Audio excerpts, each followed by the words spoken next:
আসসালামু আলাইকুম ওয়া রাহমাতুল্লাহ। আজকে আমি এমন একটি বিষয় নিয়ে কথা বলতে চাই যেটি নিয়ে বর্তমানে পৃথিবীর কোটি কোটি মানুষ ব্যস্ত। এই যে ওয়ার্ল্ড কাপ, বিশ্বকাপ এলেই মানুষ যেন অন্য এক জগতে প্রবেশ করে। শিশু, যুবক, বৃদ্ধ, ছাত্র, চাকরিজীবী অনেকে দিনের পর দিন, রাতের পর রাত খেলার পেছনে সময় ব্যয় করে। একটি গুরুত্বপূর্ণ প্রশ্ন হলো, একজন মুসলমানের জীবনে ফুটবল বিশ্বকাপ বা যে কোনো খেলা কতটুকু গুরুত্ব পাওয়া উচিত, আর কখন তা ক্ষতির কারণ হয়ে দাঁড়ায়। আল্লাহ তাআলা সময়ের গুরুত্ব বোঝানোর জন্য কোরআনে শপথ করে বলেছেন, ওয়াল আসর, এই সময়ের কসম, ইন্নাল ইনসানা লাফি খুসর, নিশ্চয় সকল মানুষ ক্ষতির মধ্যে অন্তর্ভুক্ত। ইল্লাল্লাযীনা আমানু ওয়া আমিলুস সলিহাত, তবে যারা ঈমান এনেছে এবং ভালো কাজ করেছে, ওয়া তাওয়াসাউ বিল হক, এবং যারা সত্যের উপদেশ দিয়েছে, একসাথে সত্যের সাথে প্রতিযোগিতা করেছে, ওয়া তাওয়াসাউ বিস সাবর, এবং ধৈর্যের সাথে যারা উপদেশ দিয়েছে। একটাবার চিন্তা করুন, আল্লাহ তাআলা সময়ের শপথ করেছেন, কারণ মানুষের সবচেয়ে মূল্যবান সম্পদ হলো তার জীবন ও সময়। কিন্তু আমরা কি করছি? আজ আমরা দেখছি একটি ম্যাচের জন্য মানুষ ঘন্টার পর ঘন্টা ব্যয় করছে।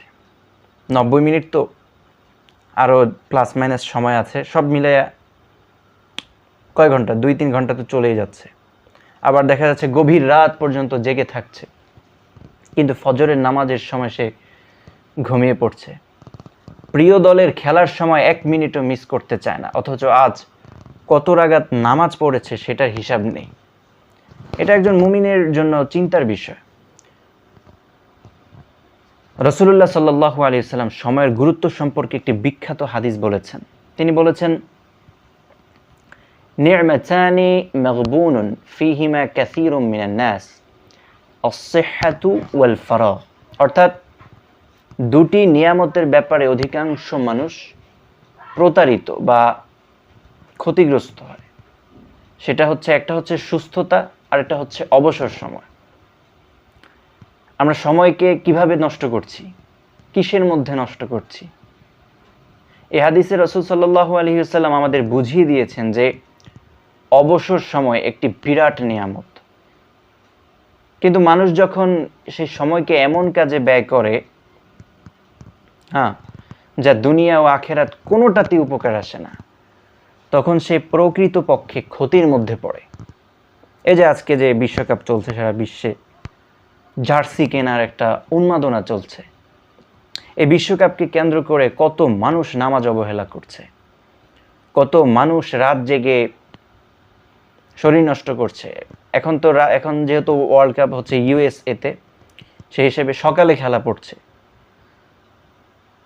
তো সকালে সময় নষ্ট করছে। কত মানুষ দল নিয়ে ঝগড়া করছে, কত মানুষ অশোভন অনুষ্ঠান ও হারাম পরিবেশের মধ্যে জড়িয়ে পড়ছে। কত কারো দল হারলে তার মন খারাপ হয়ে যায়, রাগে ফেটে পড়ে। অথচ নিজের ঈমান কমে গেলে, নামাজ ছুটে গেলে, কোরআন তেলাওয়াত না হলে, নিজের এক্সারসাইজ না হলে তার হৃদয়ে সেই কষ্ট দেখা যায় না। দেখেন, ইসলাম খেলাধুলা বিরোধিতা করে না। শরীর সুস্থ রাখা এবং বৈধ বিনোদন গ্রহণ করা, এটা মুবাহ, জায়েজ আছে, সমস্যা নেই। হাফ প্যান্ট পরে না, আবার ফুল প্যান্ট পরে। কিন্তু যখন খেলা মানুষের চিন্তা, সময়, ইবাদত এবং মানুষের জীবনের যে উদ্দেশ্য, সে উদ্দেশ্যের উপর আধিপত্য বিস্তার করে, তখন সেটি আর সাধারণ বিনোদন থাকে না। একজন মুসলমানের পরিচয় হলো সে সব কিছুর আগে আল্লাহর সন্তুষ্টিকে গুরুত্ব দিবে। একটাবার ভেবে দেখুন, এই যে বিশ্বকাপ, ওয়ার্ল্ড কাপ উন্মাদনা চলছে সারা ওয়ার্ল্ডে, এই বিশ্বকাপ কয়েক সপ্তাহ পর শেষ হয়ে যাবে, 1.5-2 মাস পরে শেষ হয়ে যাবে। আজ যারা নায়ক, কয়েক বছর পর তাদের জায়গায় নতুন খেলোয়াড় আসবে। এই মেসি, রোনালদোর জায়গায় নতুন খেলোয়াড় আসবে। কিন্তু আমাদের কবরের যে জীবন, হিসাবের দিন, এবং আখিরাতের জীবন, যেই চিরস্থায়ী জীবন, সেখানে কি কোনো দল জয় পরাজয় কাজে আসবে? কাজে আসবে কি কাজে আসবে? এই যে আপনার কনসিস্টেন্সি, নামাজ, কোরআন, তাওবা, নেক আমল, এগুলোই তো কাজে আসবে। এই বেহুদা খেলাধুলা এগুলা কি আদৌ কোনো কাজে আসবে? কোনো কাজে আসবে না। তাই আসুন আমরা খেলাকে খেলার জায়গায় রাখি, সময়ের মূল্য বুঝি, এমন কোনো বিনোদনকে জীবনের কেন্দ্রবিন্দু না বানাই যা আমাদের আল্লাহর স্মরণ থেকে দূরে সরিয়ে দেয়। আল্লাহ তাআলা আমাদের সময়ের সঠিক ব্যবহার করার তৌফিক দান করুন এবং নামাজ ও ইবাদতের হেফাজত করার তৌফিক দান করুন এবং দুনিয়ার মোহে আখিরাতকে ভুলে যাওয়া থেকে আমাদের রক্ষা করুন। ওয়া আখিরু দাওয়ানা আমিন। ভিডিওটি ভালো লাগলে লাইক করে চ্যানেলটি সাবস্ক্রাইব করে রাখো, আর ভালো লাগলে শেয়ার করতে পারো। ধন্যবাদ।